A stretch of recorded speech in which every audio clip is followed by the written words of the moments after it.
Alhamdulillah wa la ilaha illallah wallahu akbar. Allahumma sholli ala sayyidina Muhammad wa ala alihi wa sahbihi ajmain.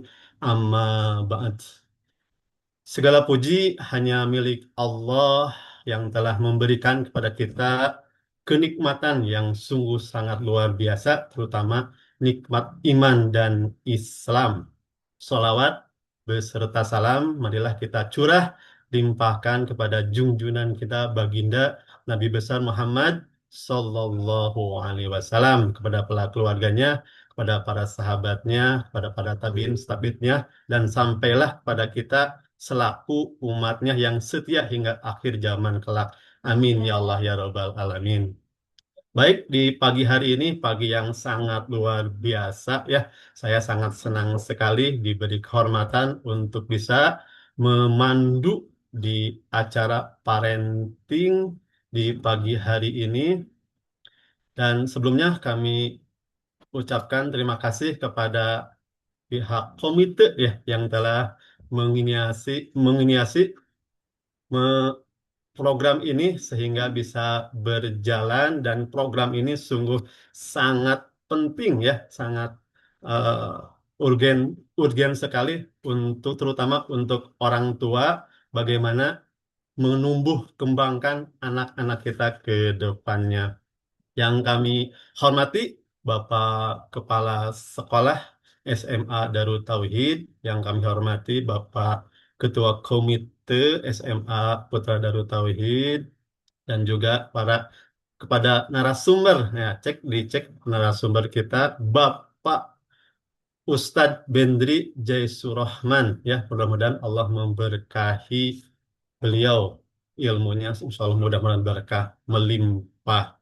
Baik, untuk mengawali kita buka acara ini dengan sama-sama membaca basmalah. Bismillahirrahmanirrahim.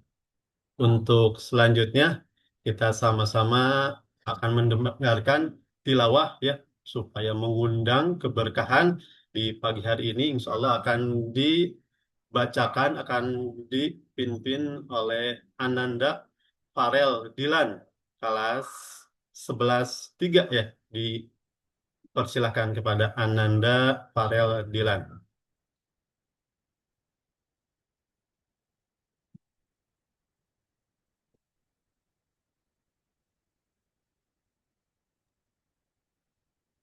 Assalamualaikum warahmatullahi wabarakatuh.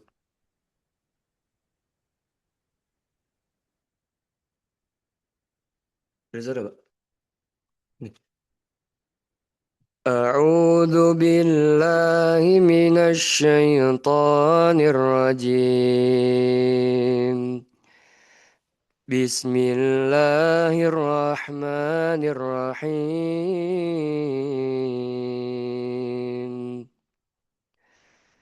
وإذ قال لقمان لابنه وهو يعظه يا بني لا تشرك بالله إن الشرك لظلم عظيم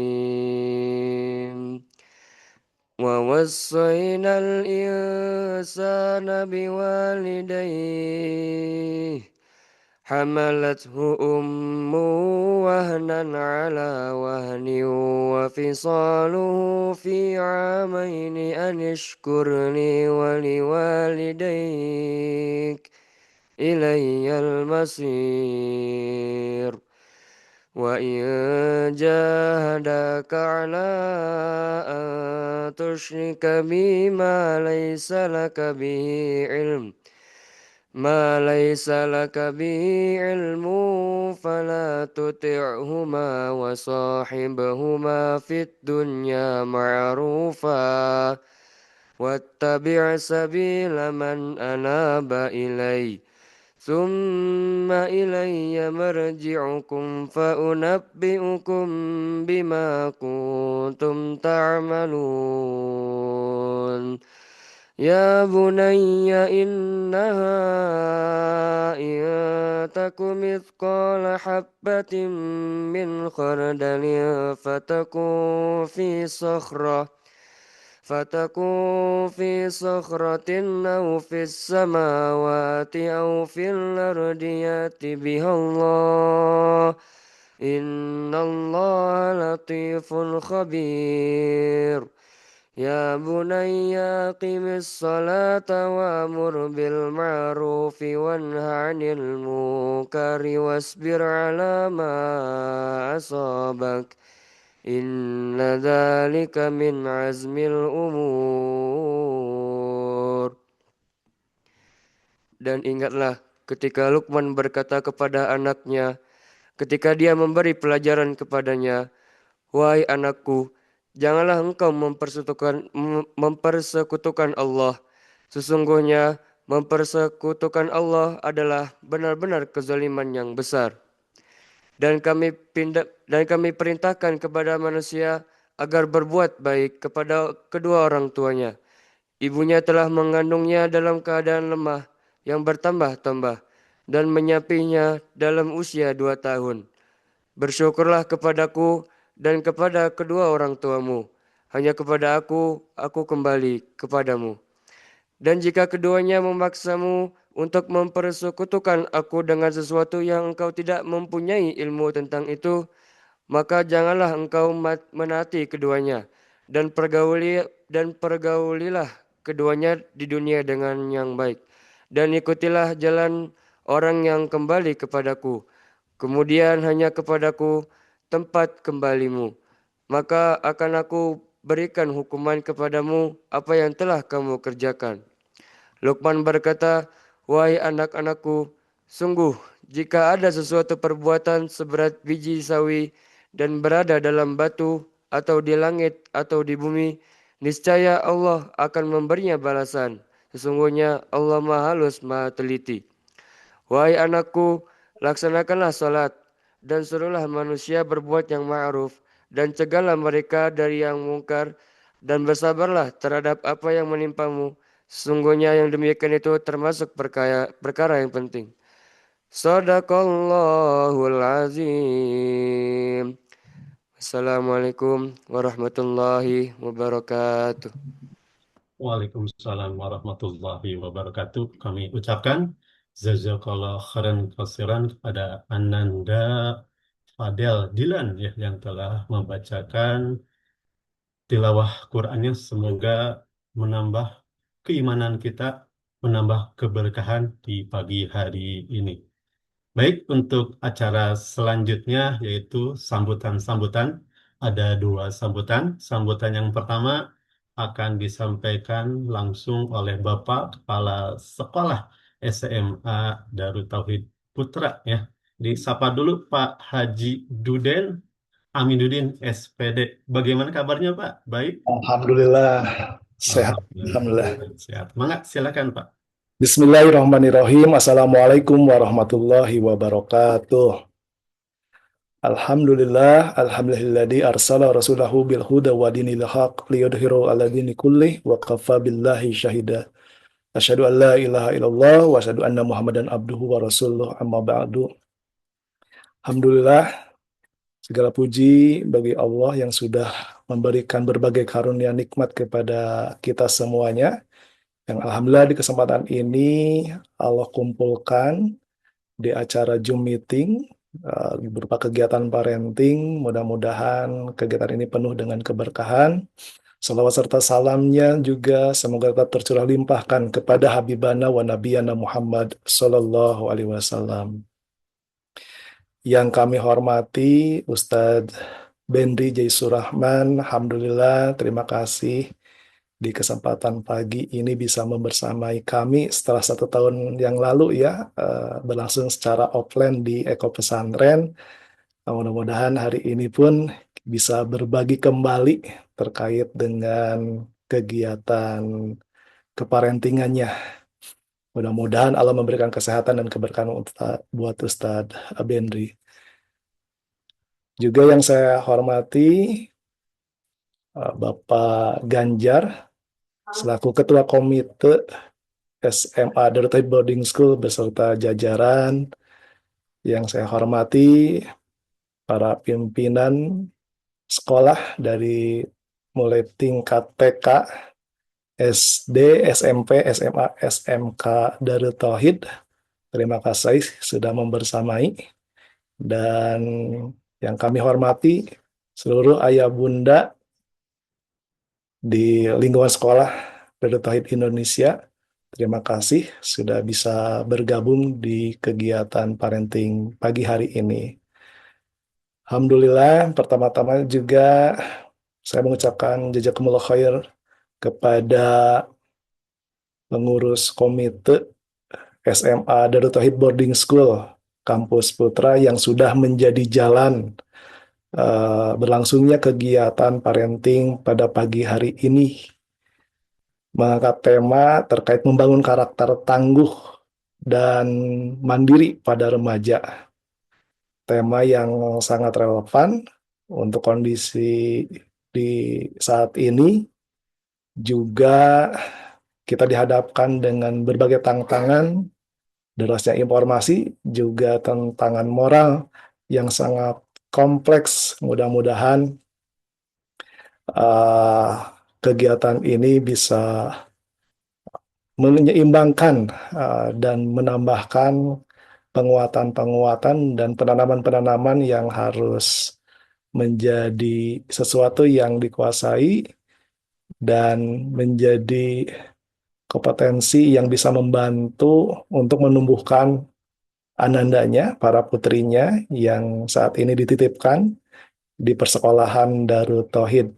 Jadi tidak hanya dibekali kemampuan akademik buat para anandanya, tapi bagaimana persekolahan di Darut Tauhid juga SMA khususnya hadir menjadi sarana untuk menumbuh kembangkan terkait pendidikan karakter, wabil khusus dengan ketauhidannya, menumbuhkan karakternya hingga betul-betul bisa survive di masa depannya hingga menjadi pribadi yang khairunas anfahum linnas, dan mengajak kepada seluruh ayah bunda untuk sama-sama di kesempatan kegiatan parenting ini untuk mengambil ilmu dan juga bisa mengambil hikmah yang sebanyak-banyaknya hingga bisa mengimplementasikannya. Itu saja mungkin yang bisa disampaikan. Terima kasih. Walhamdulillah. Assalamualaikum warahmatullahi wabarakatuh.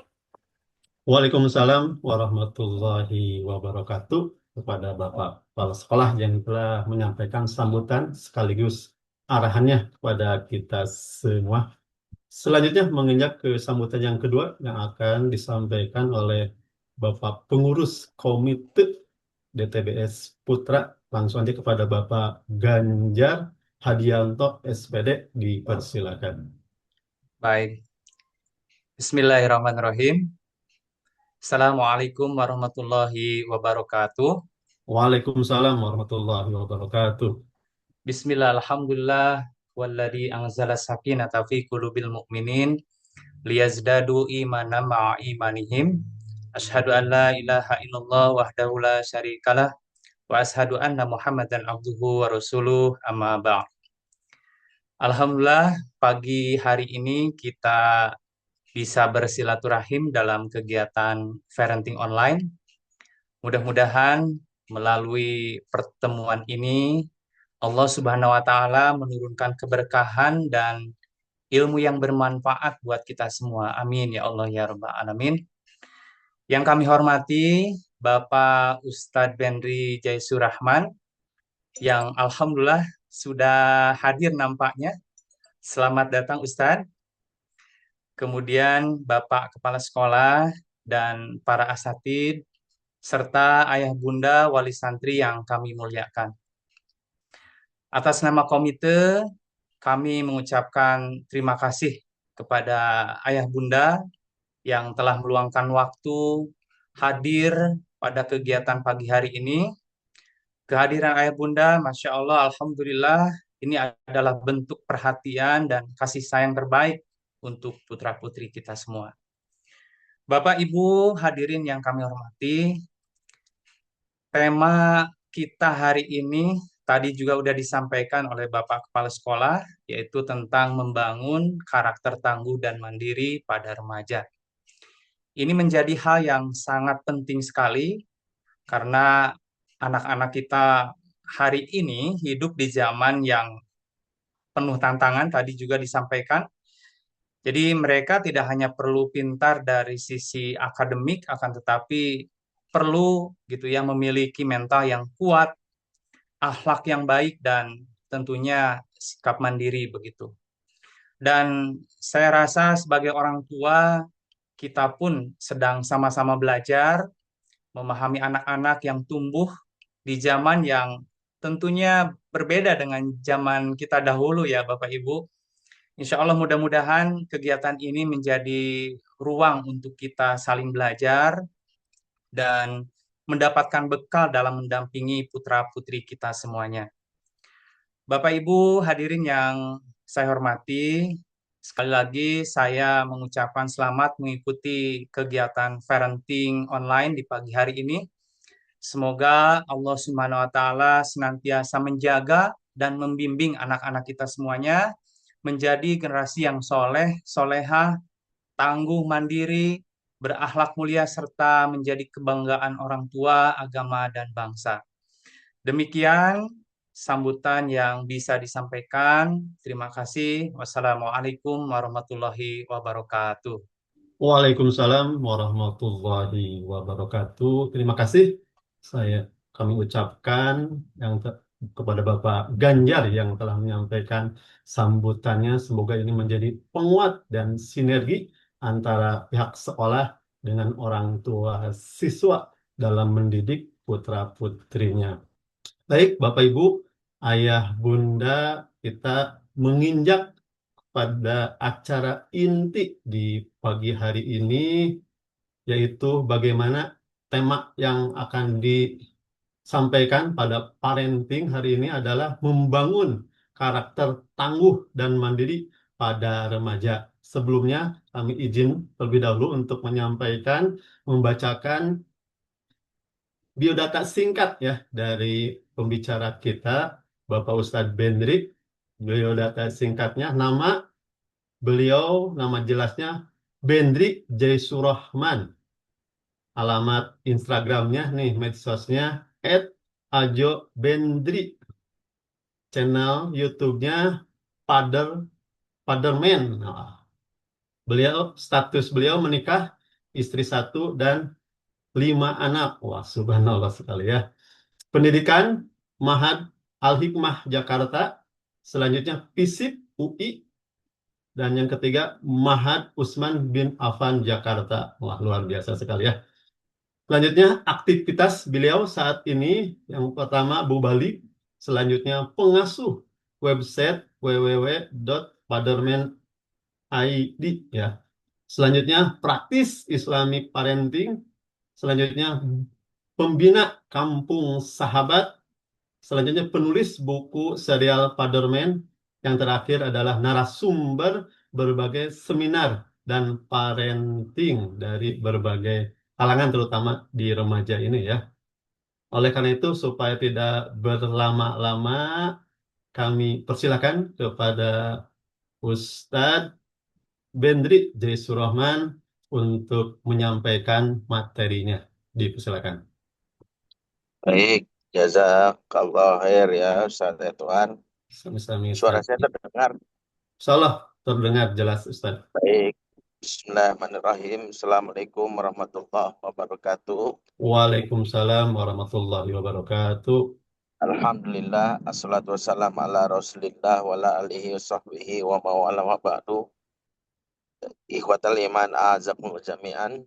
Kami melakukan hormati Bapak Duden selaku Kepala Sekolah, dan juga yang kami melakukan Bapak Ganjar selaku Ketua Komite, dan tentu buat seluruh Bapak Ibu semua yang hadir, para wali santri, wali siswa, orang tua yang berkesempatan belajar di sesi online kali ini dimanapun saat ini berada. Semoga Allah memberkahi kita semua yang hadir, dan semoga kita bisa masuk surga bersama-sama semuanya. Amin ya rabbal alamin. Ya, terima kasih sebelumnya buat para orang tua yang berkenan untuk on cam ya.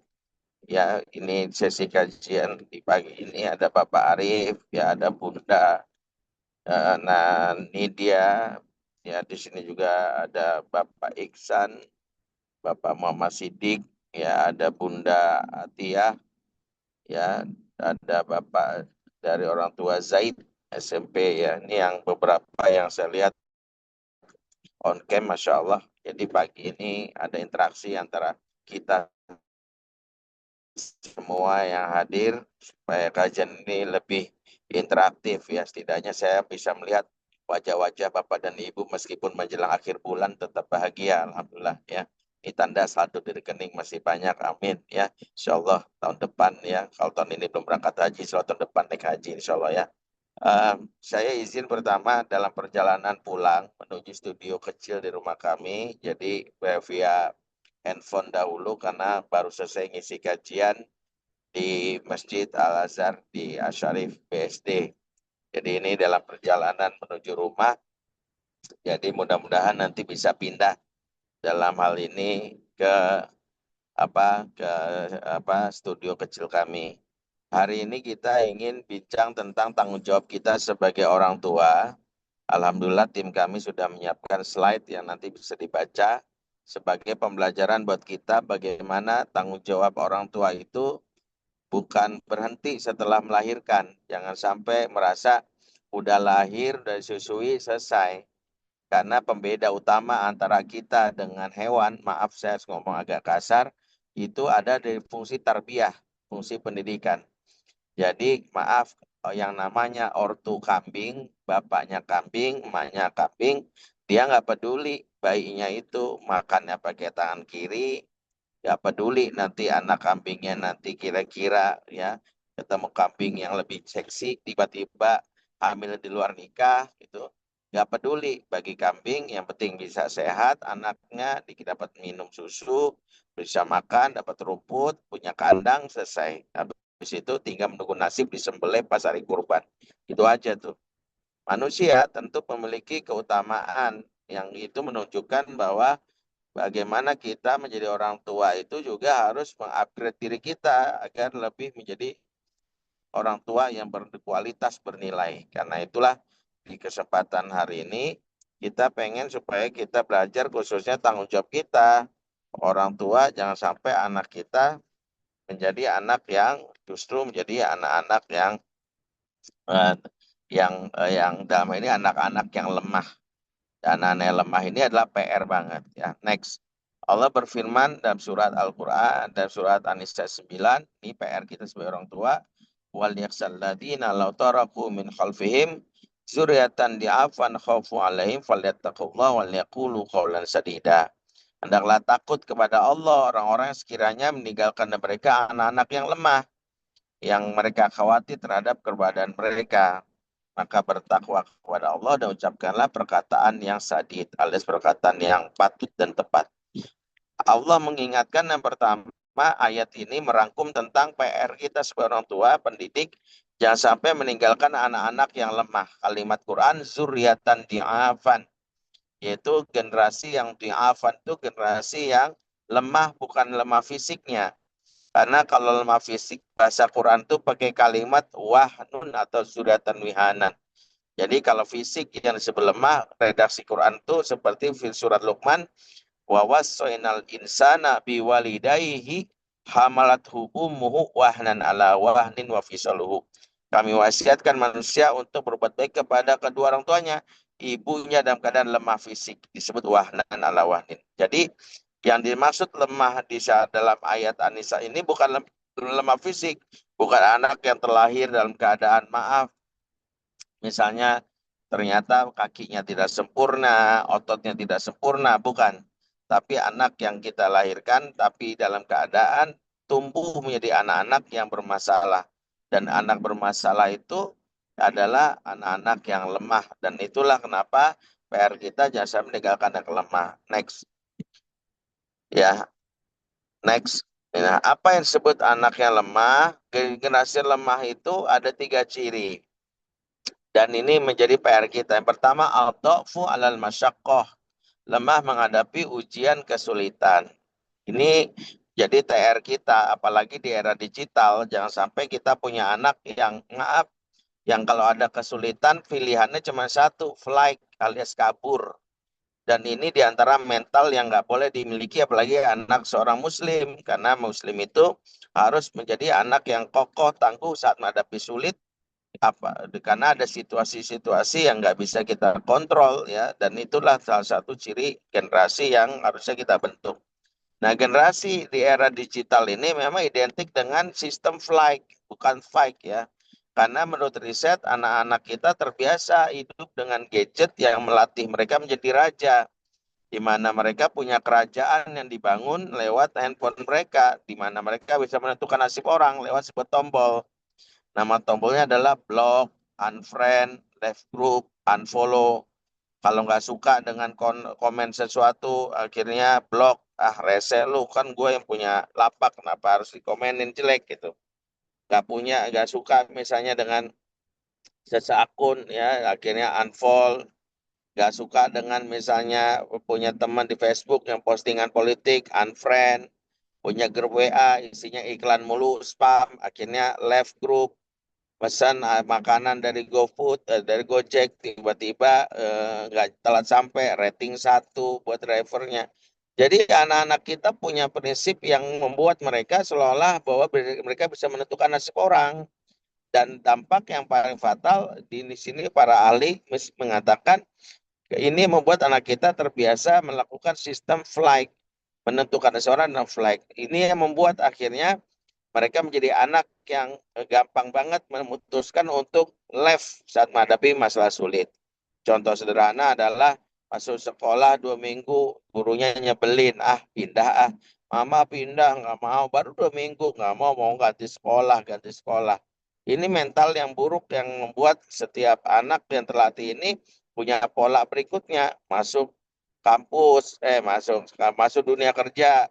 Begitu ternyata bos yang ngeselin langsung resign. Toxic bos gua nih. Gak mau punya bos yang model kayak gini. Daftar di tempat yang baru, tapi begitu bosnya ada teman kerjanya nggak seasik yang dia harapkan, resign. Malas punya teman kayak gitu. Kerja di tempat yang berikutnya baru 3 bulan, resign lagi. Jadi mentalnya mental resign, mental left, mental flight, dan itu adalah di antara ciri anak yang menjadi PR, apalagi kalau betul anak kita terpapar era digital yang membuat mereka seperti raja. Begitu juga nanti memasuki dunia pernikahan. Ya, banyak anak-anak yang masuk ke dunia pernikahan ujung-ujungnya apa? Cerai. Ya, tumbler hilang, cerai gitu ya. Tumbler yang kelihatan aja kau hilangkan, apalagi ikatan cinta kita. Allah. Jadi maaf. Jadi anak-anak yang terbiasa dengan pola seperti ini hidupnya nggak jauh dari fly, left, cerai. Dan itu adalah diantara PR kita sebagai orang tua. Makanya ini PR untuk kita. Yang kedua, disebut generasi lemah ada adofu ala syahwat, yaitu lemah yang dimana mereka mudah tergoda, tidak punya kemandirian dan menentukan sikap, di mana mereka tunduk atas tawaran-tawaran disebabkan karena mereka tidak bisa menolak ya. Misalnya anak-anak yang gampang dipengaruhi ya. Dan ini generasi yang Nabi sebutkan dalam hadis riwayat Imam Tirmizi sebagai generasi imma'ah. Nabi bersabda, la takunu imma'ah. Jangan kamu jadi generasi imma'ah. Apa itu imma'ah? Taqulun in asanan nasu aksana wa in sulamu sulamna. Itu orang-orang berkata, kalau orang lain baik, saya ikut-ikutan baik. Kalau orang lain buruk, saya ikut-ikutan buruk. Nah, generasi inilah yang bahayanya adalah diajak sholat ayo, diajak maksiat ayo. Kenapa demikian? Karena saking tidak mandirinya dia, mereka menentukan apapun apa kata orang. Walaupun dia tahu sebuah hukum itu salah, tapi ikut-ikutan ya. Dan umumnya generasi ini punya satu ciri yang disebut thinking shock. Cirinya apa? Yaitu selalu biasa terserah. Jadi kalau ditanya, nah nanti habis dari lulus SMP dari Darut Tauhid mau kemana? Mau Darut Tauhid apa sekolah yang lain?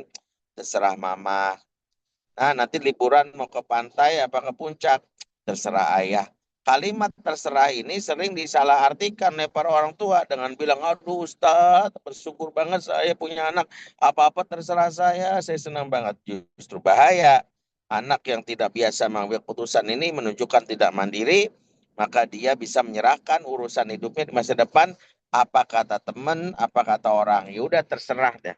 Itulah hal yang paling fundamental. Ya. Yang ketiga, adhafu anil ghadab, lemah menghadapi ujian kemarahan. Anak yang gampang tersinggung, baru baru ada yang komen sedikit, nabok, nggak suka, banting, orang tuanya nggak beliin handphone, jedotin ke tembok. Jadi banyak anak-anak yang hari ini kontrol emosinya lemah dan rendah sekali, sehingga gampang banget marah, gampang kepicu, baru ada kode dengan jari tengah di atas langsung bisa bacok-bacokan. Gara-gara bintang Koreanya ada yang direndahkan, langsung bisa caci maki orang. Mental ini adalah di antara ciri generasi lemah yang Allah ingatkan. Itulah kenapa kalau kita simpulkan generasi lemah ini di antaranya adalah mereka punya problem dari pola asuh yang itu harus kita evaluasi dari orang tua. Nah, terlebih kita berada di era yang next ya, anak-anak yang ini disebut generasi digital. Generasi digital ini sering identik dengan generasi strawberry ya. Kan kita tahu bahwa anak kita sama kita tuh punya pembeda bahwa kalau ortu itu sebagian besar imigran digital. Imigran digital itu kan dunianya lahir awal mula dengan kehidupan nyata. Kemudian barulah berinteraksi dengan dunia maya dan membuat sebagian kita agak gaptek, ya tidak familiar, ya agak-agak bingung, ya handphonenya canggih. Ada ibu-ibu sini mungkin handphonenya iPhone 17 Max Pro tapi fungsinya cuma buat foto dan WhatsApp, ya kan. Tapi anak-anak kita bisa jadi lebih jago lagi, lebih awal lagi untuk bikin konten, bikin ngedit dan sebagainya, ya. Sementara anak kita disebut native. Native itu kemampuan mereka terhadap digital itu di atas rata-rata dan mereka lebih nyaman berada di dunia digital. Alhasil mereka menjadi orang yang kaget di dunia maya, di dunia nyata. Jadi kalau perilaku imigran digital dibentuk di dunia nyata, dibawa ke dunia maya. Sebaliknya kalau anak native perilaku mereka dibentuk di dunia digital dibawa ke dunia nyata. Apa hasilnya? Kalau di dunia mayanya mereka terbiasa fly, biasa left, biasa unfriend, terbiasa untuk apa tadi yang kita sebut sebagai misalnya rating orang, maka di dunia nyata generasi imigran sementara itu lebih banyak flighter. Nah, ini yang kita khawatirkan dan itu bukan berarti melabel semua generasi yang kita sebut generasi digital ini sebagai generasi strawberry, ya, walaupun kita harus pahami istilah strawberry ini seringkali muncul karena menunjukkan kilauan dari tampilan mempesona tapi hakikatnya lembek.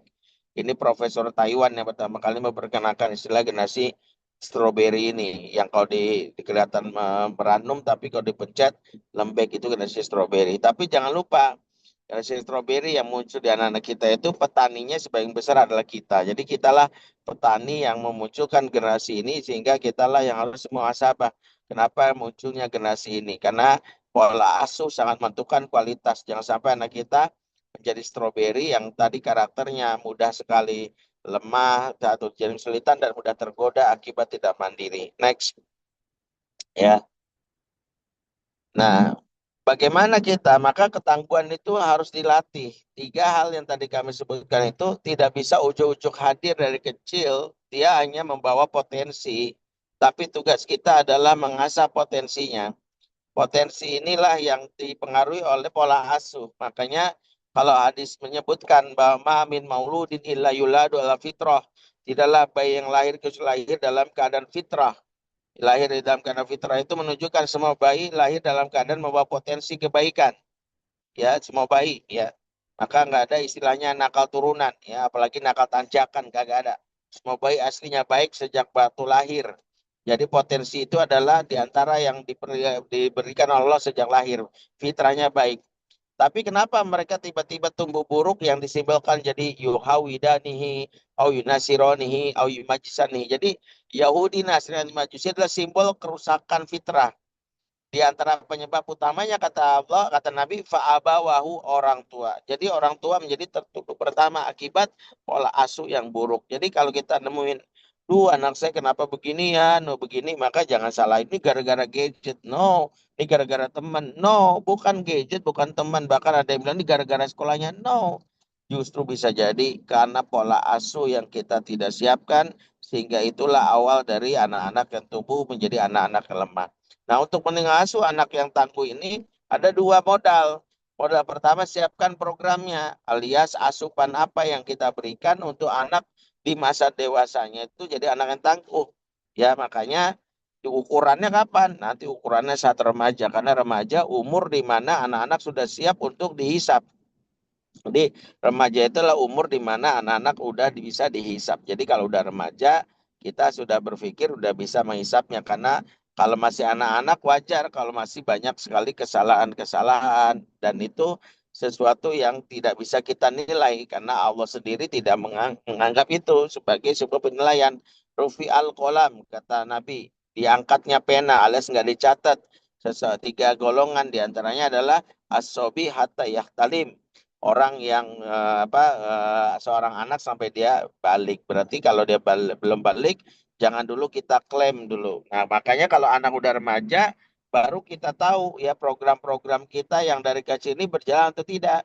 Makanya ukuran keberhasilan pengasuhan itu saat remaja. Kata orang Arab, tazro'u taksudu, apa yang kamu tanam itu yang kamu tuai. Sehingga kalau di masa remaja kita dapatnya anak kita dengan keadaan yang tadi kami sebutkan tadi, itu apa yang disebut sebagai utang pengasuhan. Utang pengasuhan adalah hak anak yang tidak terberikan waktu kecil akibat ortu yang tidak memahami tugasnya. Kata Nabi, innalil waladika alaika haqqon. Sesungguhnya anakmu punya hak atas dirimu. Jadi anak itu punya hak. Karena anak itu punya hak, maka kalau tak diberikan namanya apa? Namanya utang. Maka ketika ada ortu yang dia lalai dalam urusan ini, maka dia menanggung apa yang disebut utang pengasuhan. Di mana anak itu tumbuh dengan apa yang kita berikan, sehingga kalau di masa dewasa dia kesannya menyebalkan, sedang jadi debt collector atas hak yang tak berikan masa kecil. Inilah disebut program yang selama ini mungkin kita abai dan kita lalai waktu dia sebelum remaja. Jadi kalau ada remaja yang tadi yang diidentikan, kok kenapa-apa dia flag ya, kalau diajak mikir nggak pernah mau mikir ya apa-apa terserah mama, apa terserah papa, berarti itu adalah program yang terberikan. Yang kedua, siapkan pelatihnya. Biar bagaimana kehadiran dua orang pelatih dan ini ayah dan ibu itu mutlak dalam wujud entah itu guru, karena pembeda, karena ayah dan ibu memiliki karakteristik yang berbeda atas jiwa maskulinitas dan feminitas. Nanti kita akan dapatkan bahwa kalau ada anak yang tidak punya figur ayah dalam wujud ayah kandung atau kakek atau mungkin lingkungan, maka tumbuh jadi laki-laki yang sedikit maskulinitasnya. Maka tadi laki-laki yang lembek, laki-laki yang fighter, itu nanti ada hubungannya tuh. Jadi kalau ada kenapa ya anak saya itu nggak mandiri, karena terlalu dominan ibu yang memberikan harapan dan kegantungan. Sebaliknya anak kalau nggak punya sisi seorang ibu, misalnya ibunya bekerja sulit nggak pernah ngurus dia, atau ibunya meninggal tapi dia nggak punya figur ibu dari kecil, entah itu ibu pengasuh, ibu pengganti, maka dia menjadi anak-anak yang nir empati, nggak punya kepekaan diri, nggak punya perasaan yang rasa kepemilikan gitu ya. Maka itu diantara PR-nya. Jadi dua hal inilah yang menjadi PR kalau kita ingin melatih anak-anak kita supaya menjadi anak-anak yang tangguh ya. Next ya. Ya. Nah, apa saja yang kita berikan kepada anak? Nah, para ahli menyebutkan ada 5 yang anak harus peroleh di masa kecilnya. Yang ini menunjukkan dasar anak bisa tumbuh di masa dewasa. 5 ini ibarat ya senjata atau modal dasar untuk anak bisa survive menghadapi masa depan. Kalau ada anak-anak di masa dewasanya ada saja yang hal-hal yang kurang, biasanya dari 5 ini ada yang tidak terberikan. Yang pertama adalah spiritual, yaitu anak dikoneksikan kepada Allah sejak kecil, merasakan kehadiran Allah, merasakan terkoneksi dengan Allah. Spiritual itu bukan sekedar identik dengan ibadah ya, karena ibadah itu barulah disebut memberikan spiritual kalau anak menikmati dan khusyuk. Sebab ada anak yang sholat rajin tapi tidak mengenal Allah, makanya sholatnya kayak orang senam yoga. Sampai ada yang bilang ini senam yoga syariah gitu. Kenapa? Karena dia tidak terkoneksi. Karena orang tua lebih nyuruh sholat tapi lupa mengenalkan Allah sebagai yang dia jadikan sebagai koneksi pada saat sholat. Sehingga kenapa orang tua pada saat dia memahamkan spiritual itu lebih fokusnya harusnya mengenalkan Allah di awal sebagai bagian penting. Inilah kenapa kalau ada anak yang saat remaja kok susah banget sholat ya. Di antaranya adalah anak-anak yang susah sholat itu anak-anak yang susah sholat itu adalah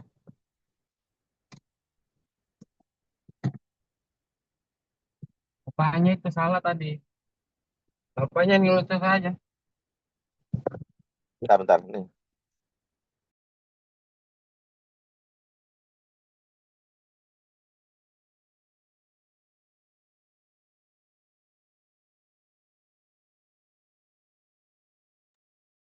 Baik, sambil menunggu Ustadz, kalau ada pertanyaan mohon ditahan dulu ya. Nanti ada sesi tanya jawab setelah ini, setelah beres Ustadz menyampaikan materinya nanti sekitar jam 10.30 ya. Ada waktu setengah jam sampai jam 11 itu ada sesi tanya jawab. Boleh nanti langsung raise hand atau boleh nanti di chat ya.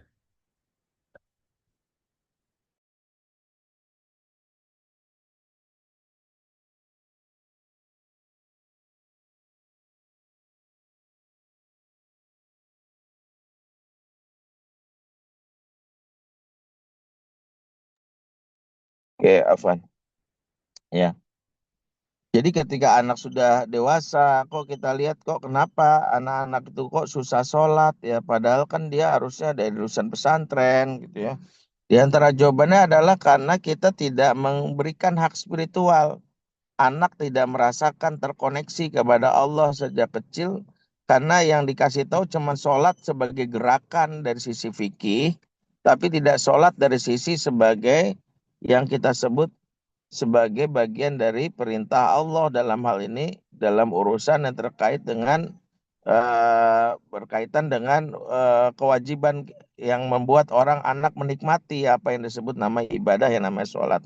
Itulah kenapa kalau kita tidak fokus kepada pendidikan tauhid yang benar, maka anak-anak tumbuh menjadi anak yang mungkin dia paham fikih tapi tidak paham sholat, atau bahkan dia bisa sholat tapi tidak suka sholat.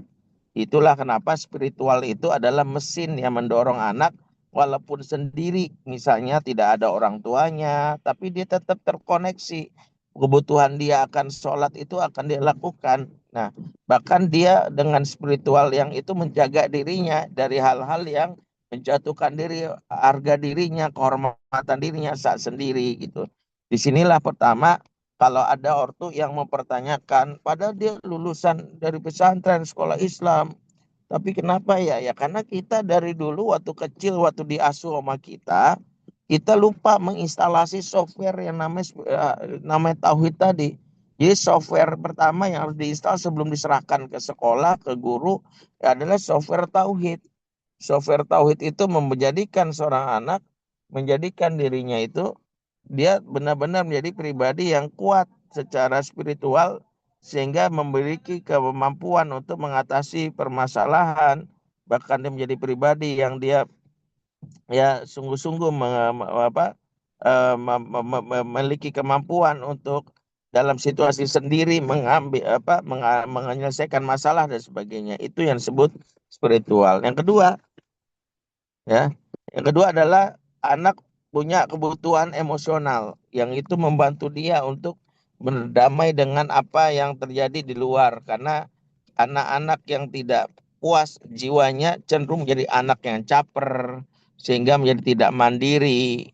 Kemudian dia akhirnya bergantung kepada orang karena dia tidak terpenuhi kebutuhan pelukan, sentuhan.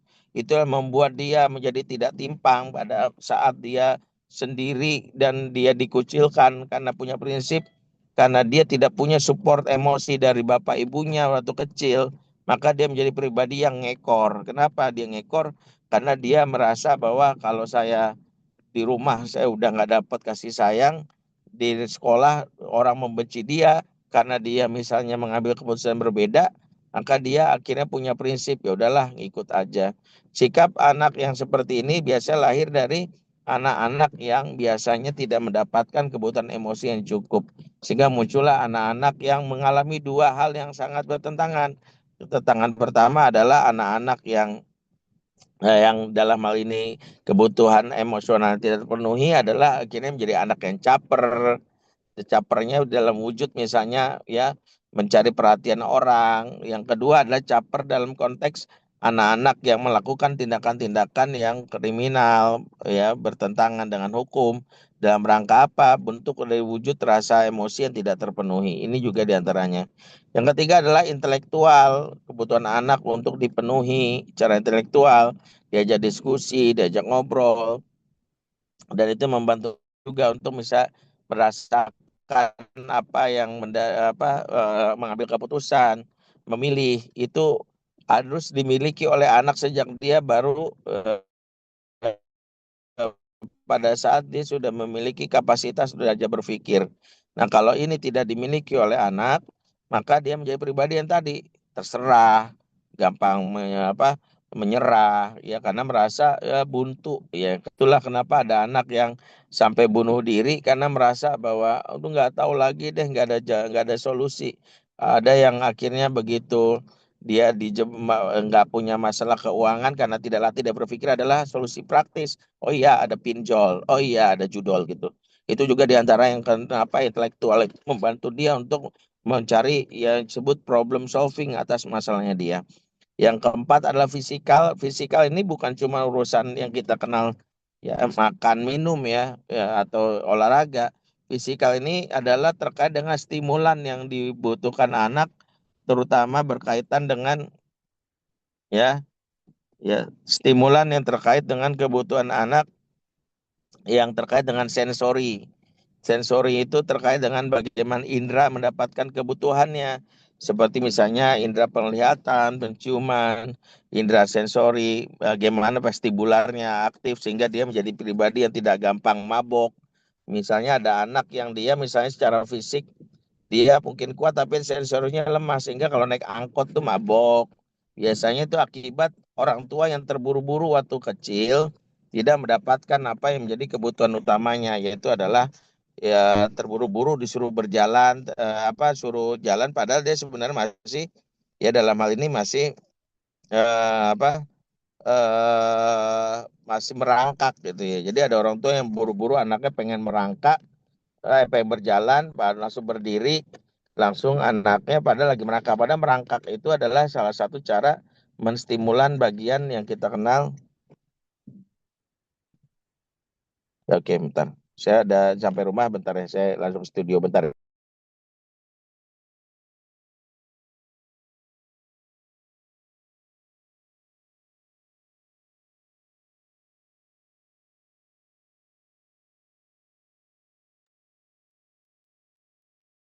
Baik, sambil menunggu, disiapkan nanti pertanyaannya ketika ada sesi tanya jawab, boleh langsung bertanya ya sampai waktu yang telah disediakan. Ustadz bisa sampai dengan jam 11. Nah, nanti jam 10.30 sesi tanya jawab akan dibuka. Jadi beberapa menit lagi ya untuk penyampaian materi dari Ustadz diselesaikan dulu. Selanjutnya nanti kita ada sesi tanya jawab, insya Allah akan lebih menarik sekali gitu ya dalam kajian parenting kali ini karena ada dua arah ya, ada yang bertanya dan juga ada yang menjawab langsung oleh Ustadz. Dipersilakan Ustadz. Baik ya, Masya Allah, Alhamdulillah. Jazakallah khair ya, saya pindah ke akun yang lain. Jadi yang berikutnya adalah fisikal. Bagaimana anak kita itu punya sensori yang bagus sehingga bisa menghadapi berbagai macam yang kita sebut sebagai banyak kondisi yang tidak menyenangkan, dia bisa survive. Jadi tadi sensori-sensori itu menjadi kekuatan yang diberikan di masa kecil, dan orang tua biasanya karena nggak tahu apa yang menjadi kebutuhan stimulan sensorinya, terburu-buru itu menjadi penyakit. Misalnya terburu-buru pengen anak cepat bisa berjalan, padahal masih merangkak, udah langsung diberikan yang namanya paksaan untuk berjalan. Ya. Yang kelima adalah sosial. Sosial itu adalah bagaimana anak juga punya kemampuan untuk bisa berinteraksi dan menjadikan dia punya kemampuan mendapatkan supporting system dalam pertemanan, dan itu membuat anak-anak itu tahu cara bergaul.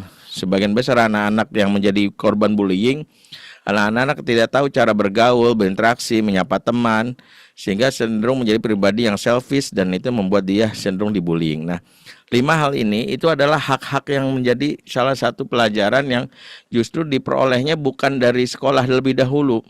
Pertama kali ini berasal dari rumah, sehingga biasanya sekolah atau pesantren yang siswanya atau santrinya nggak dapat kebutuhan ini menjadi sekolah pesantren yang dia mencuci atau kesibukan untuk menumbuhkan kembali ini, dan akhirnya sering kali anak-anak yang bermasalah lahir dari anak-anak yang tidak mendapatkan hal ini. Ini yang pertama ya.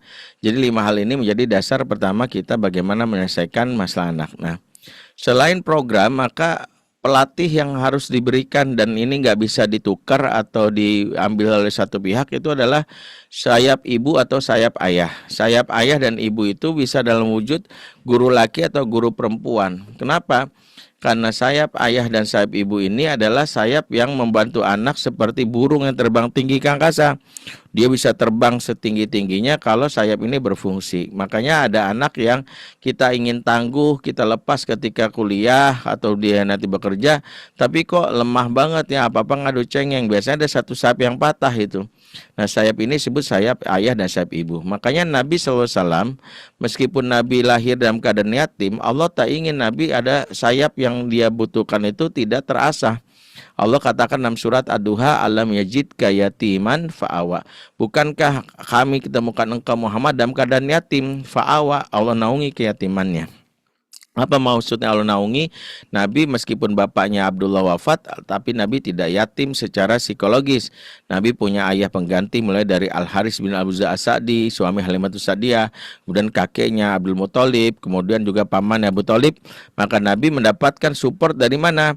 Dari orang terdekatnya yang menjadikan pribadinya ayahnya dapat, ibunya dapat.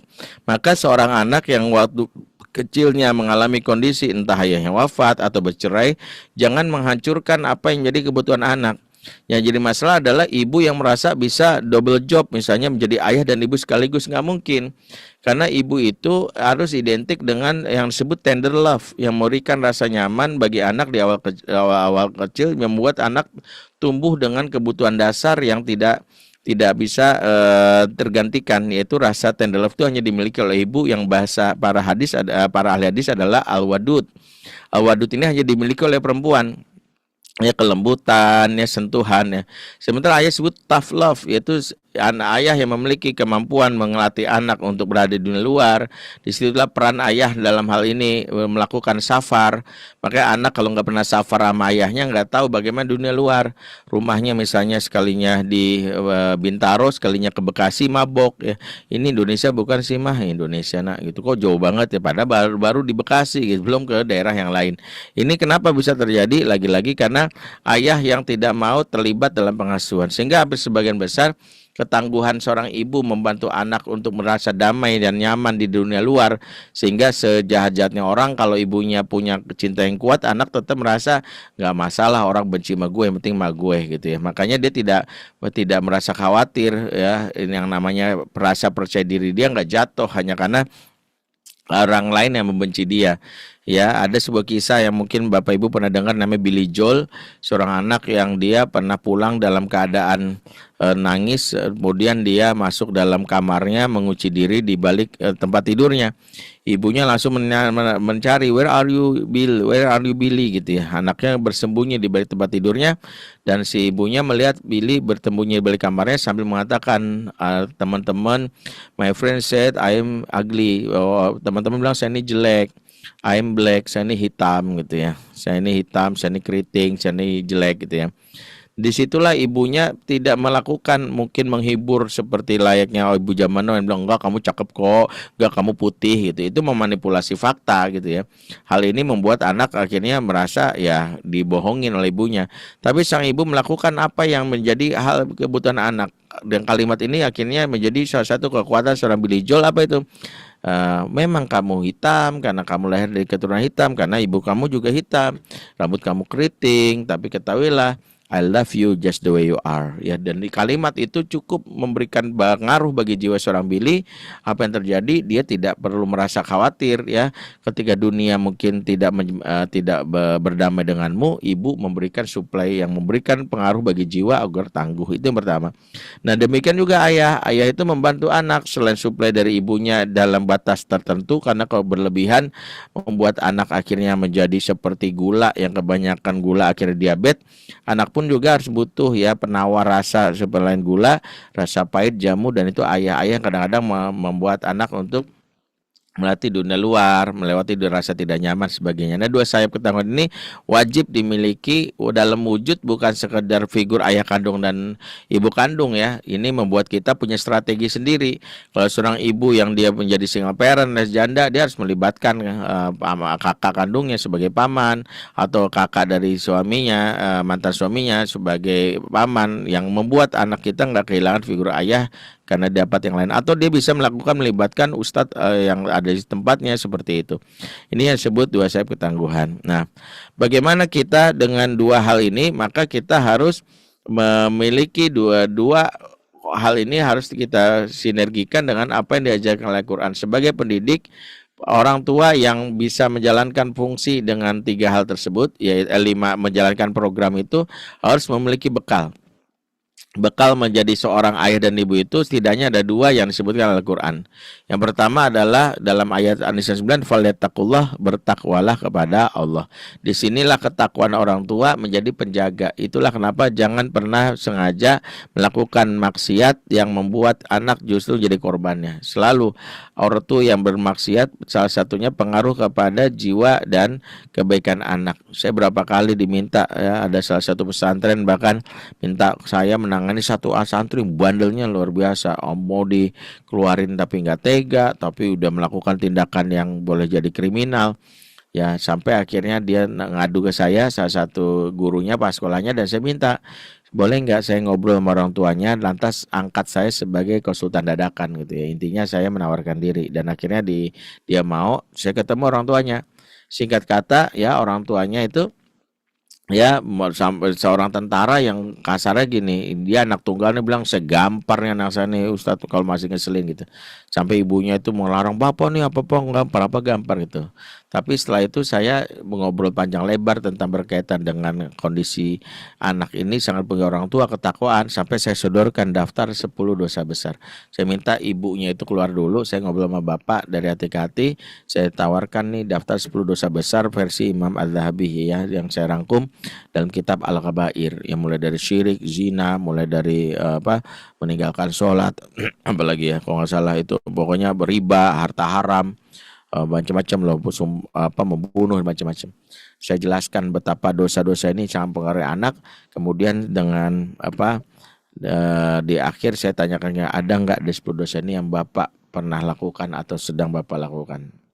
Bapak ini kaget pertanyaan ini, nggak pernah dia sangka. Ujung-ujungnya dia menunduk, dan akhirnya dia mengakui satu hal, saya menarik upeti, artinya dia punya harta haram. Dari mana? Dari perusahaan-perusahaan yang dia palak, yang dia setor nanti ke institusinya. Singkatnya dia dapat berapa? 1 miliar. Bapak tahu berapa uang itu sejatinya bapak, gaji bapak? Ya tahulah Ustadz. Berarti yang lebihnya itu ya haram. Dan bapak berikan tuh keluarga, iya. Disitulah saya jelaskan, anak sesoleh apapun bapak berikan harta haram, pasti yang terjadi setan numpang lewat harta haram tersebut yang dijadikan sebagai penafkahan, dan setan akan jadi sponsor kemaksiatan anak bapak. Jadi wajar dia sulit untuk menghafal, bahkan dia cenderung melakukan hal terlarang. Bapak ini nangis, setelah itu dia menyadari gak bisa seperti ini lagi. Nah setelah itu saya nanya lagi, ada lagi nggak Pak gitu. Dan pertanyaan saya ini mau dia kaget, dia pikir nggak ditanya lagi, ada lagi nggak? Kita bahas satu-satu Pak. Akhirnya dia spontan bilang nggak ada Ustadz. Tapi dari matanya saya tahu bahwa ada yang disembunyikan. Saya bilang, benar Pak, nggak ada. Akhirnya dia mencoba lihat kanan kiri, akhirnya bilang ada Ustadz. Tahu nggak apa? Singkatnya dia bilang dia punya selingkuhan, ani-ani istilahnya gitu ya. Dan dia waktu saya kasih tahu tuh sedih banget, nangis sampai dia meraung-raung ya, istrinya juga di luar hampir dengar gitu ya. Singkatnya saya minta dia bertobat, kemudian saya bantu untuk perbaiki diri, saya minta dia ikut kajian. Dan akhirnya sesi konseling itu paling lama karena sehingga saya asar udah lewat, saya tetap akhirnya mentahirkan sholat asar waktu itu demi untuk membuat bapak ini bisa mendapatkan bantuan secara spiritual dari saya gitu. 4:30 baru selesai, istrinya saya panggil, satu ngobrol singkat, saya berdoa di depan mereka, selesai. 6 bulan kemudian ya, saya diundang di acara pesantren tersebut dan kaget bapak ini juga hadir. Ternyata anaknya menjadi salah satu peserta yang mengikuti program setoran hafalan sekali duduk. Ya, sampai anaknya 15 juz atau 10 juz gitu, dan bapaknya melihat saya langsung meluk, senang banget sampai bapak mengharu air matanya. Di antaranya adalah karena dia bisa menjaga kehormatan dirinya, menjaga diri dari hal-hal yang diharamkan, dan itu berpengaruh terhadap anak-anaknya. Makanya kenapa di antara penjagaan terbaik saat kita tidak bisa bersama anak kita pesantren adalah ketakwaan kita kepada Allah. Karena itulah yang disebutkan dalam surat Al-Kahfi 82, wa kana abuhuma solihan. Ya, inilah yang disebut fihi dalilun ala anna rajulu solihu yakhfazu fi dzurriyyatahu wa tashmalu barakah ibadatihi lahum fid dunya wal akhirah. Ya, penggalan ayat itu dalil bahwa seorang yang soleh akan diberikan penjagaan pada keturunannya, keberkahan ibadahnya dan meliputi dunia dan akhirat ya. Bisyafaatihi, dia dengan syafaat darinya, fihim, syafaat darinya kepadanya. Dan disebutkan warafa'a darajatahum ila a'la darajata fil jannah, dan dia akan mengangkat mereka ke derajat tinggi surga ya. Kemudian la taqarru ainahu bihim ya, dan akan menjadi penyejuk baginya. Ini diantara penjelasan para ulama termasuk dalam tafsir Ibnu Katsir. Makanya kalau kita menjadi pelatih atau pengasuh bagi anak-anak kita, modal pertama bukanlah langsung modal teknis, karena ayatnya mengatakan falyattaqullah. Jadi bersihkan dulu hati kita, jiwa kita dari apa-apa yang Allah haramkan. Kalau enggak, anak-anak kita walaupun di pesantren sebagus apapun, sebaik apapun, sehebat apapun, susah kita untuk bisa mendidik mereka, karena itu menjadi dasar kenapa dihalanginya kebaikan oleh anak kepada anak karena dosa dari orang tuanya. Hati-hati ya. Makanya disitulah pentingnya kita menjaga kualitas ibadah kita, kualitas sholat kita, termasuk sholat malam kita, tilawah kita, itu membantu banget anak-anak kita. Saat dia berada dari rumah kita, dia jual dari rumah kita, itu yang membantu mereka melewati masa-masa sulit. Oke.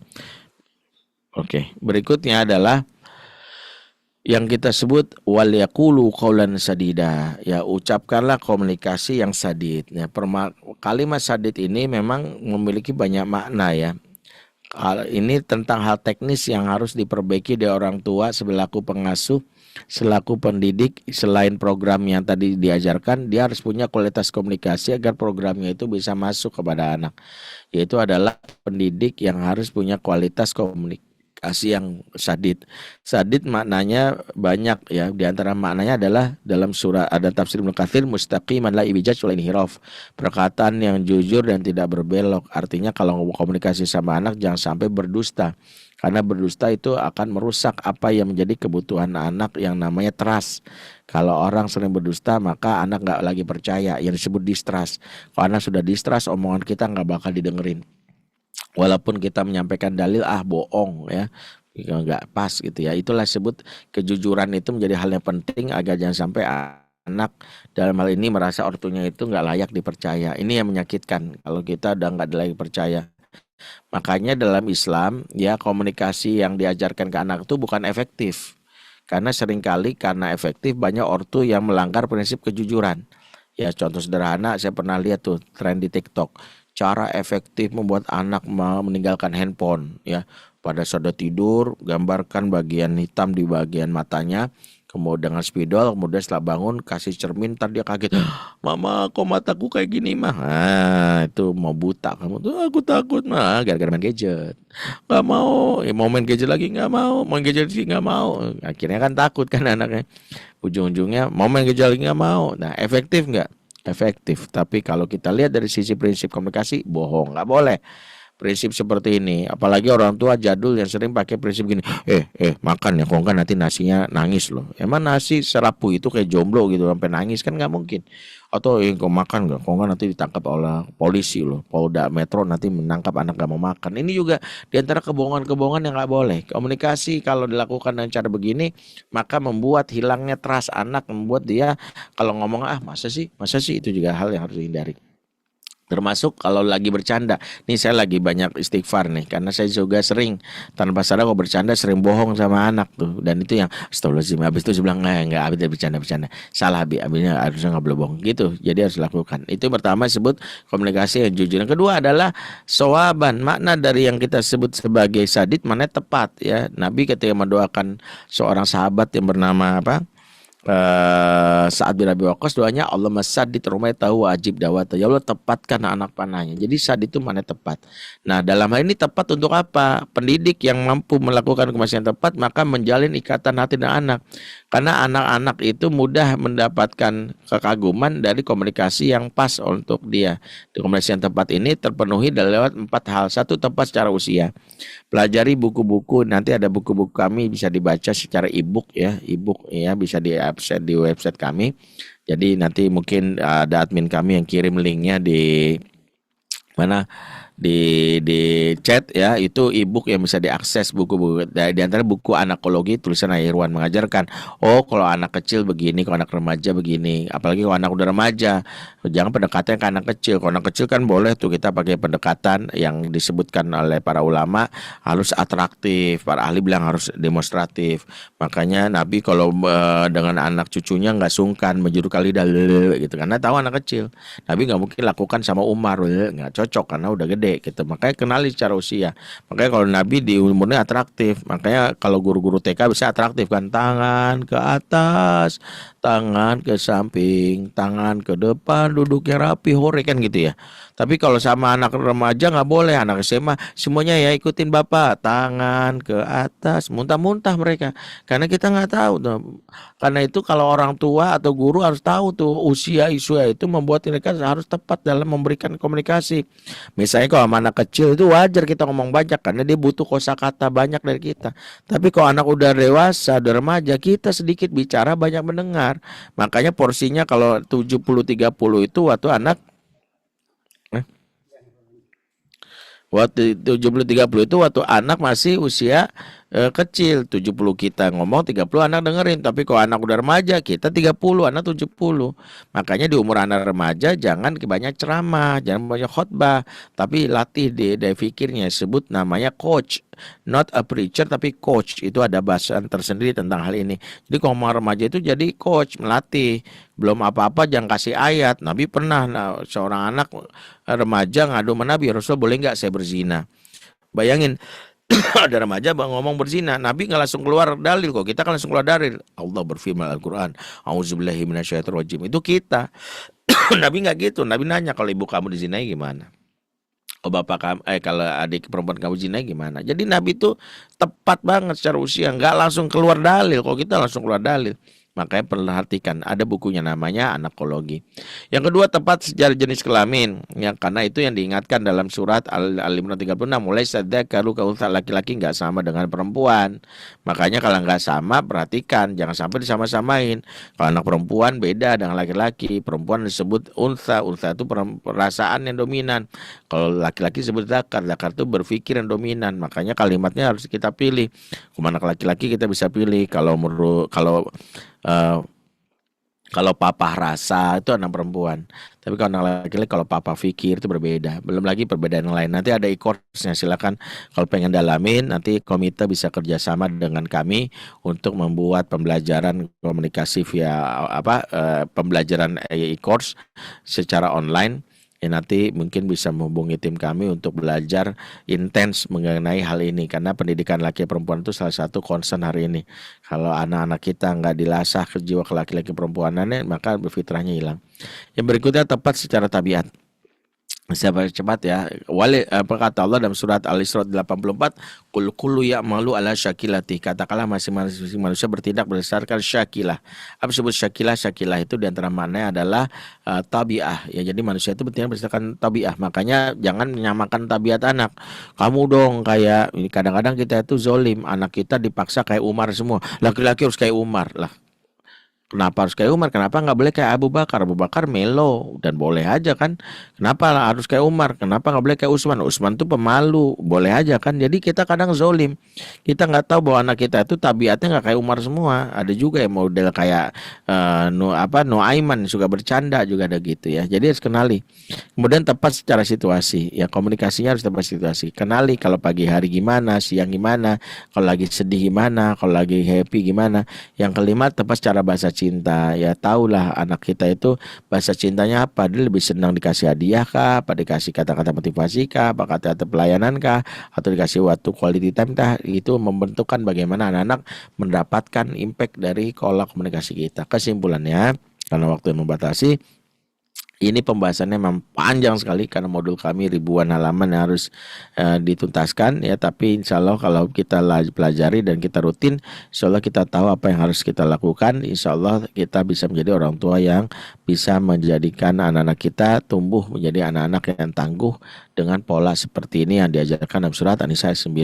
Itu saja. Nah, ini ada beberapa ya website kami yang bisa dipelajari ya di website kami untuk belajar e-course. Ya, e-course ini adalah pembelajaran secara online yang terstruktur dan termodul. Biasanya satu sekolah belajar bersama tanpa harus mengundang kami, tapi bisa dipantau lewat tim, lewat e-course yang ditonton. Ya, biasanya ada e-course yang ditonton. Satu video itu bisa 15 menit. Nanti bisa ada 28 video yang bisa dituntaskan dan nanti ada diskusi di akhir untuk bisa menuntaskan modul setiap modul. Itu bisa kami sampaikan. Maaf, aku lughazam fastiulakum. Wassalamualaikum warahmatullahi wabarakatuh. Waalaikumsalam warahmatullahi wabarakatuh. Jazakallah khairan katsiran Ustaz atas ilmunya dan juga motivasinya yang sangat bermanfaat, yang sangat dibutuhkan oleh kami sebagai orang tua untuk mendidik anak-anak kami. Selanjutnya menginjak kepada sesi tanya jawab ya. Sampai jam 11 kita utamakan yang resen dulu, yang langsung, yang bertanya langsung dipersilakan kepada ayah bunda yang mau bertanya langsung, yang sudah ngangkat tangan ada atas nama orang tua Almira FA 8D. Dipersilakan dibuka mute-nya. Silakan. Ya, baik, terima kasih. Assalamualaikum warahmatullahi wabarakatuh. Waalaikumsalam Waalaikumsalam warahmatullahi warahmatullahi wabarakatuh. wabarakatuh. Saya orang tua dari Almira kelas 8 di SMP ya, Putri. Mengingat zaman ini tuh saya melihat data bahwa banyak sekali pelaku-pelaku digital, kejahatan digital ya, kejahatan digital di dunia internet, di dunia maya, dari mulai scamming gitu ya, penipuan, bahkan sekarang menggunakan AI dan menggunakan teknologi yang lebih canggih gitu. Nah, yang ingin saya tanyakan di sini dari paparan tadi yang disampaikan oleh Pak Bendri itu memang sangat relevan ya. Kekhawatiran kami itu kenapa? Karena data tentang yang terlibat judul itu dari mulai anak SD, SMP itu sampai jutaan anak loh di Indonesia ya.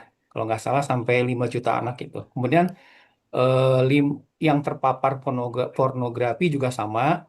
Dan yang terakhir itu adalah love scamming. Jadi ada anak-anak yang menjadi korban dari kegiatan kejahatan penipuan di dunia maya gitu. Nah, sejauh ini yang ingin saya diskusikan dengan teman-teman di Sekolah Darut Tauhid Indonesia ya, gimana sih kita nanti memberikan agar anak-anak kita itu melek atau digital literasinya, finansial literasinya, dan juga tentang kejahatan yang terjadi di dunia maya gitu.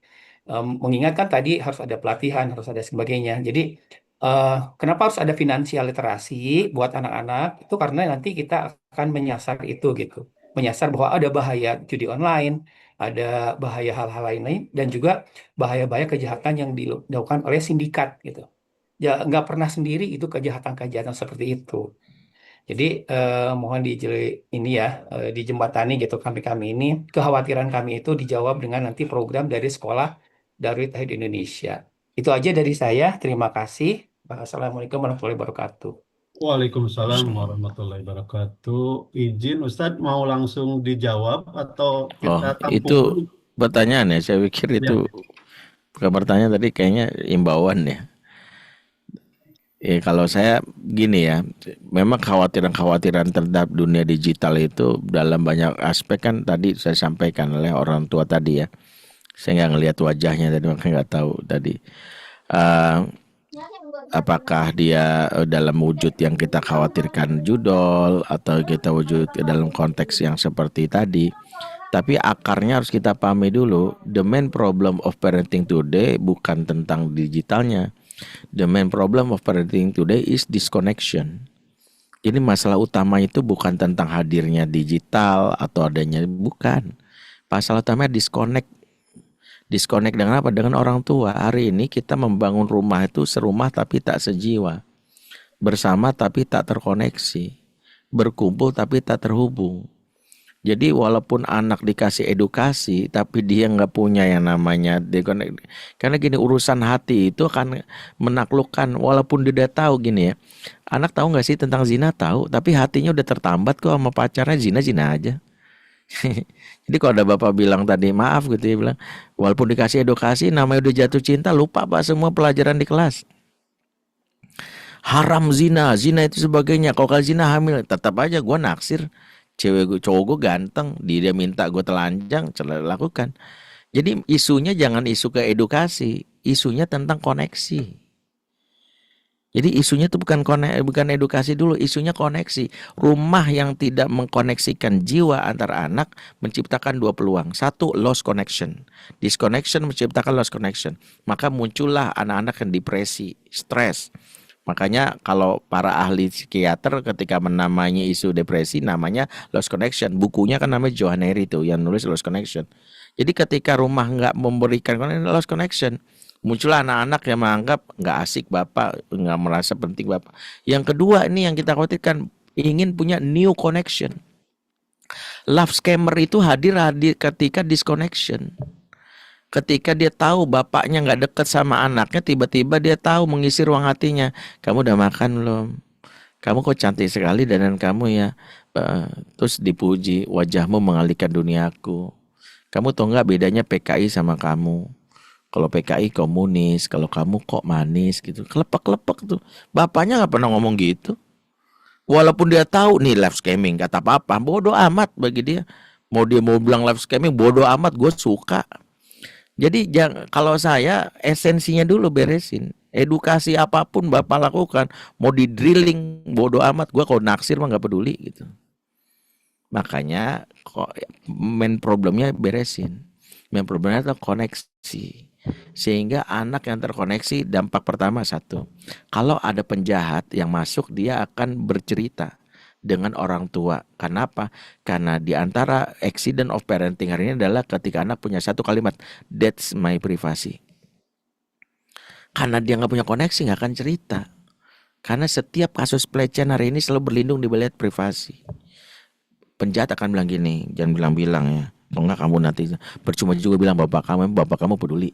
Percuma juga bilang sama mak kamu kan sibuk dengan pedalnya gitu ya. Akhirnya nggak peduli, nggak akan cerita. Jadi semua kasus-kasus, saya ini konselor, menangani banyak kasus itu semua bermula dari mereka nggak mau cerita karena nggak ada koneksi. Pertanyaan adalah mereka udah dapat edukasi? Dapat pak, dapat mereka. Mereka udah tahu kok tentang apa yang disebut namanya judol, apa yang disebut namanya tahu. Masalahnya karena nggak ada koneksinya aja, hatinya kosong. Jadi new connectionnya dapat. Jadi silakan lakukan edukasi dan saya dukung itu. Tapi akarnya jangan sampai kita lupakan. Ya, wallahu a'lam bishawab. terima kasih ya, itu pertanyaan pertama. Selanjutnya pertanyaan kedua yang sudah resen dulu ya. iPhone Anita, silakan. Ayah bunda ini, bunda ya, silakan. Assalamualaikum Ustadz.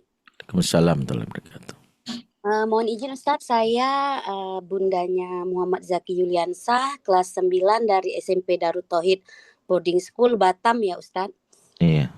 Terima kasih sekali, saya sampaikan materi pagi ini cukup bagus banget untuk kami orang tua yang kami rasa setelah mendengar ini banyak sekali kekurangan kami ya Ustadz ya. Iya. Sekarang saya orang tua kelas 9. Anak kami ini kan sudah fase remaja. Jadi sekarang anak-anak ini banyak yang tidak mau lagi di pondok. Saat ini mereka mau ambil sekolah di luar.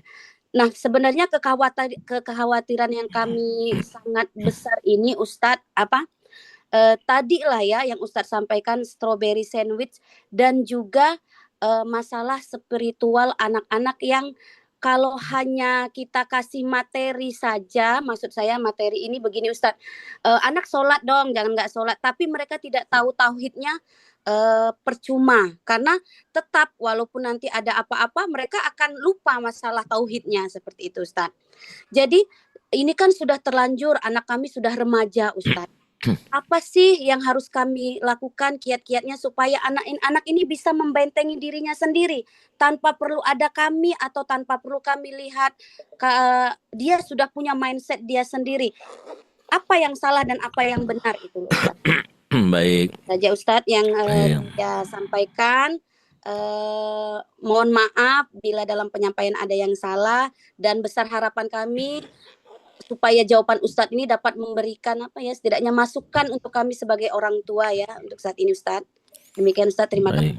Baik. Waalaikumsalam warahmatullahi wabarakatuh. Jazakallah khair. Bunda, pertanyaan Bunda itu jawabannya 25 kali kajian. Jadi gini. Poin pertama adalah ini saya sering mendapat pengaduan orang tua dan pengennya selalu instan gitu ya.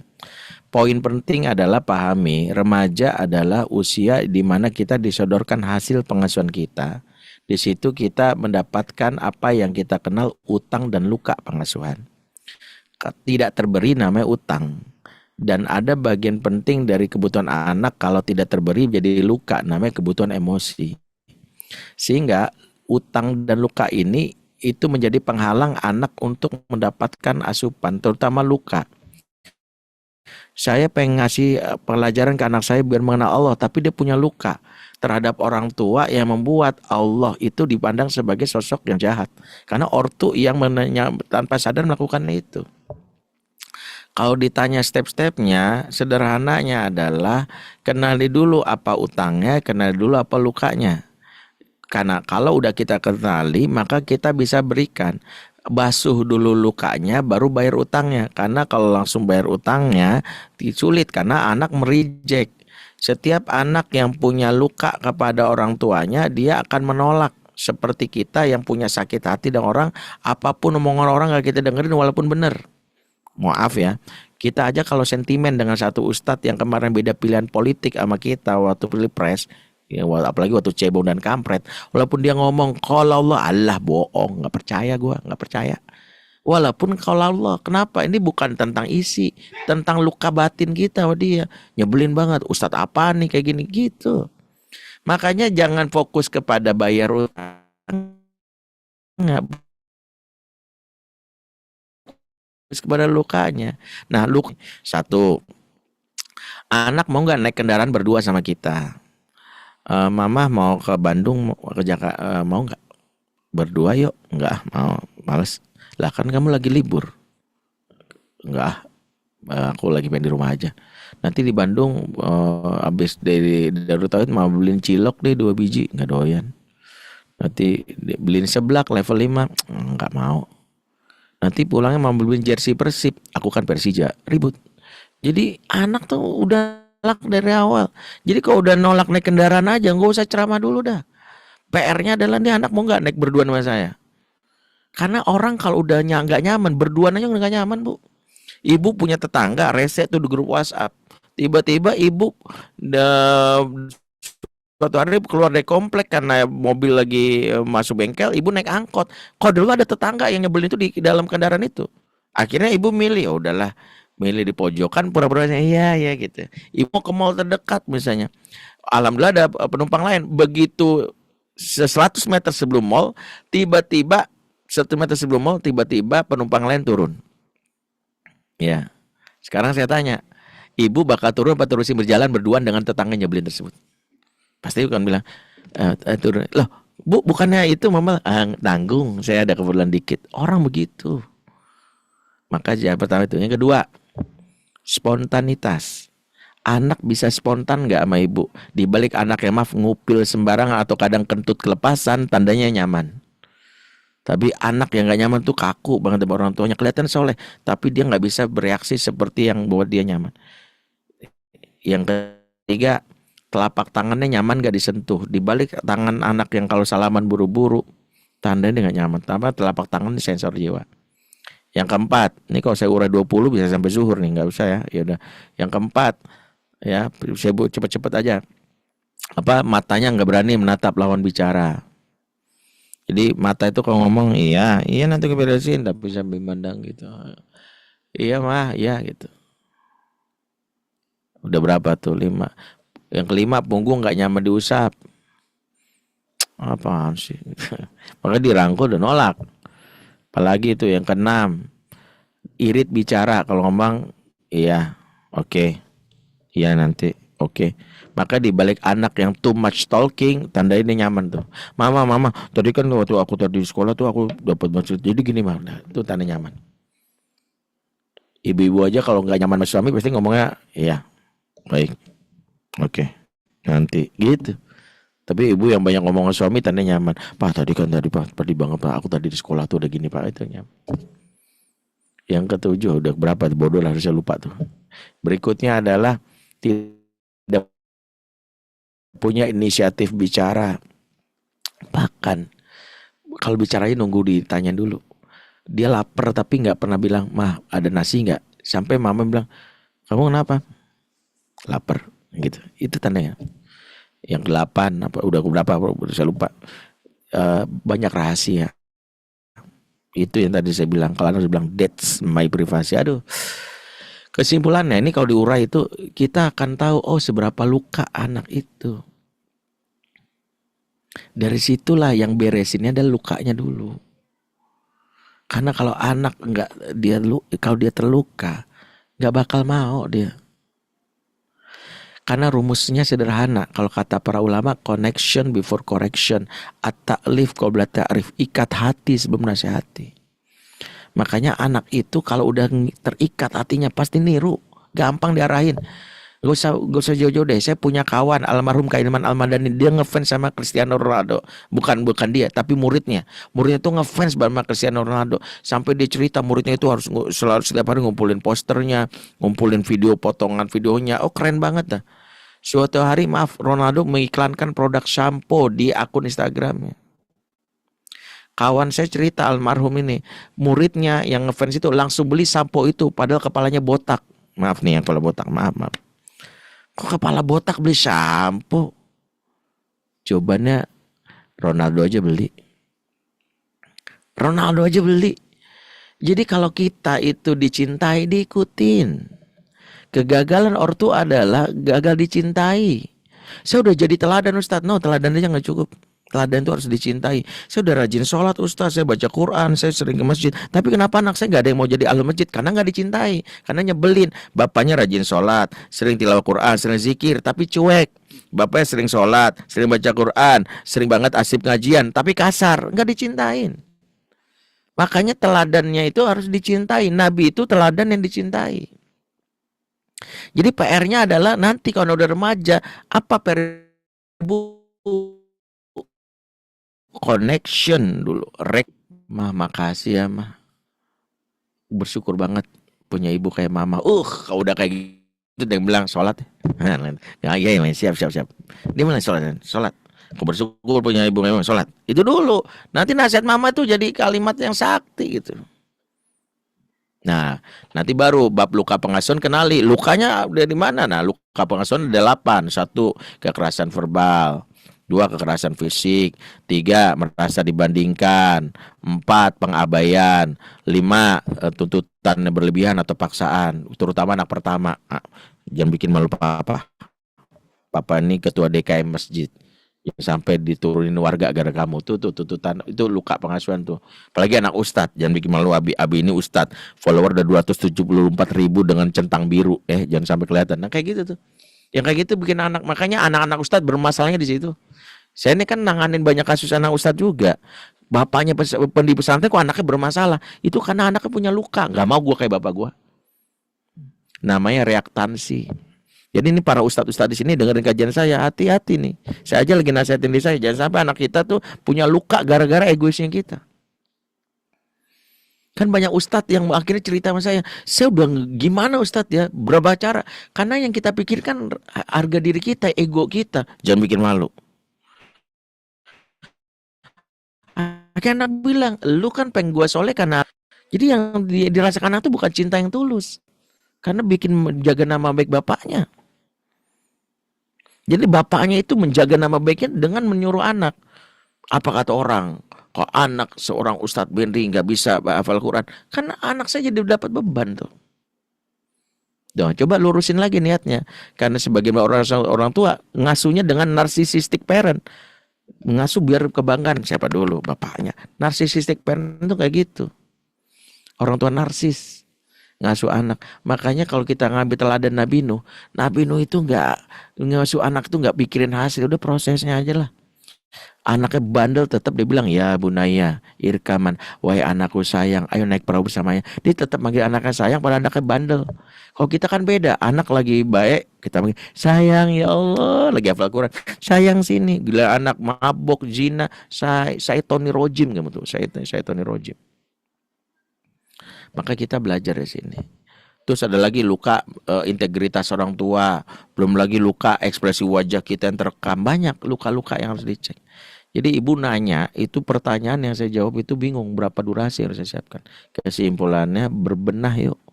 Kesimpulannya perbaiki. Kata kunci pertama yang ibu perbaiki, jalin kelekatan dan kedekatan. Bukan tentang isinya dulu.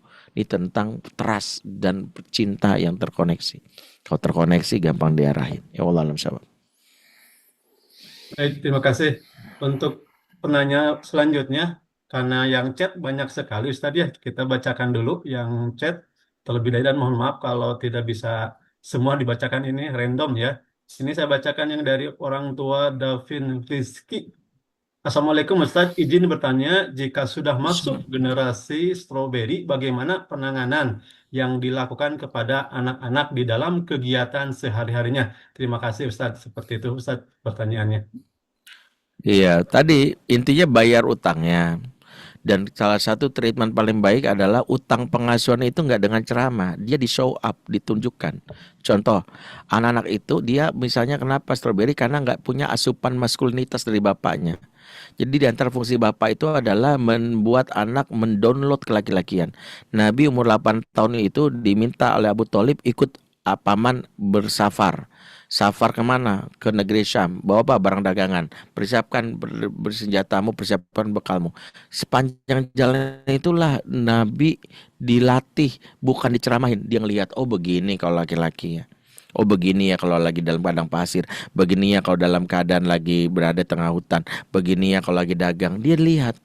Makanya tidak mungkin anak bisa terbayar utangnya kalau tidak mendapatkan contoh yang bisa membuat dia merasa dalam hal ini bisa sukses.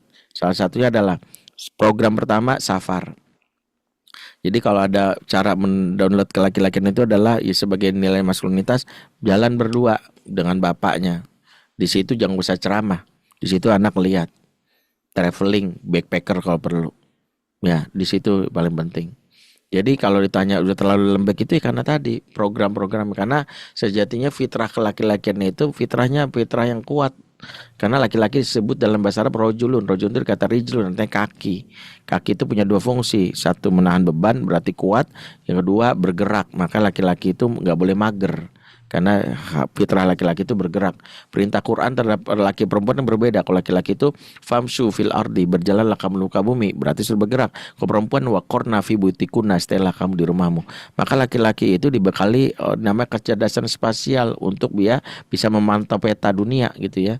Beda dengan perempuan yang kadang ya tadi, kadang nyetir aja masih nyenggol. Bukan karena ini melecehkan di gender, bukan, karena memang ke Allah berikan perempuan itu kecerdasan spasial tidak seperti laki-laki. Makanya perempuan kalau bawa mobil pakai Google Maps saja kadang masih rentan nyasar kan. 100 meter belok kiri, beloknya ke Alfamidi kan gitu, biasa kayak gitu. Dan itu yang sering terjadi. Jadi kadang-kadang kita harus berlatih dengan cara apa? Dan salah satu cara terbaik kalau anak sudah remaja memiliki generasi strawberry adalah dipartnerkan alias dimagangkan dengan sosok yang dewasa yang bisa memberikan jadi coach untuk dia, ya. Wallahu a'lam bishawab. Baik, terima kasih Ustadz. Karena waktu ya sudah mendekati jam 11 ya. Karena Ustadz mempunyai waktu jam 11. Closing statement aja Ustadz dulu ya. Selanjutnya nanti kita akan doa sama-sama yang akan dipimpin oleh Ustadz. Mangga dipersilakan Ustadz. Baik, Allah berfirman surah Az-Zumar 9, hal yastawil ladzina ya'lamuna wal ladzina la ya'lamun. Apakah sama orang yang punya pengetahuan dengan orang tidak punya pengetahuan? Ayat ini kalau kita hubungkan dengan hari ini, kira-kira Allah ingin mengatakan apakah sama orang tua yang belajar parenting dan orang tidak belajar parenting. Makanya salah satu keyword yang paling penting adalah jangan belajar sekali ini aja. Karena belajar sekali ini tidak membuat kita menjadi yang mahir. Belajarlah walaupun tidak ada dalam hal ini mungkin difasilitasi oleh sekolah.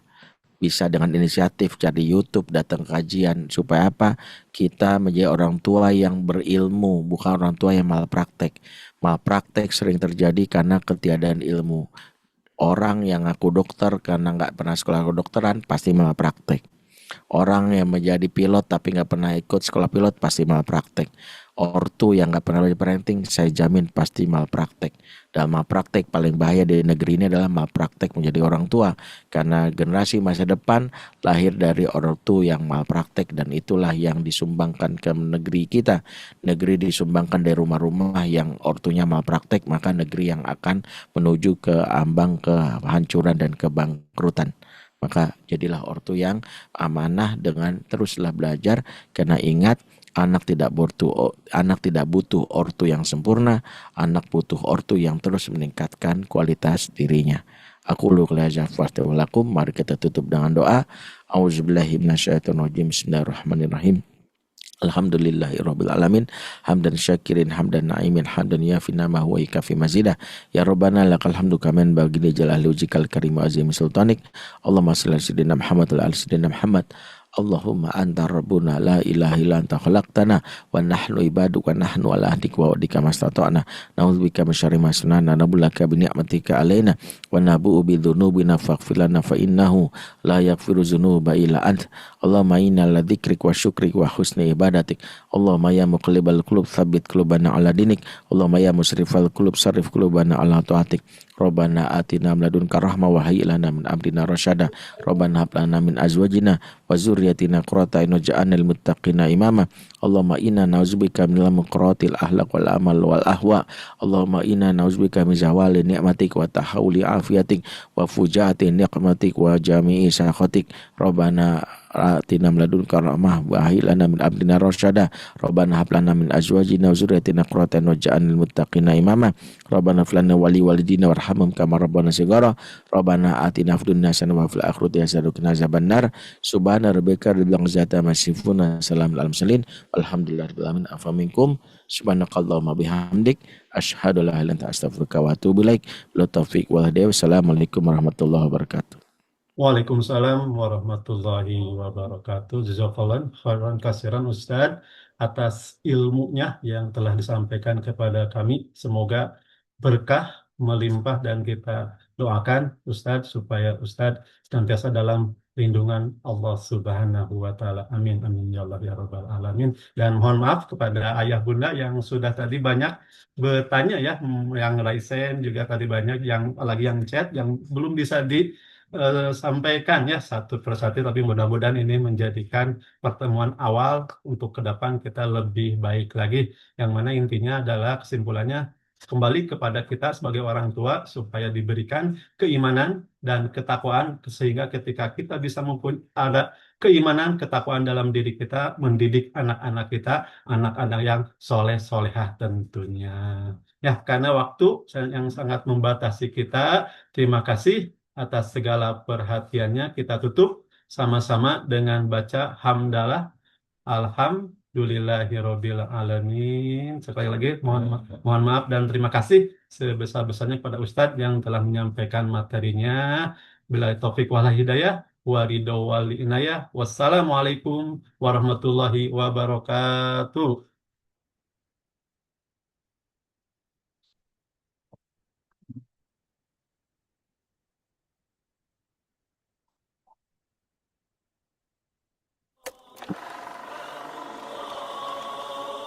Tidak ada amalan yang paling dicintai Allah Ta'ala di hari raya Idul Adha selain berkurban.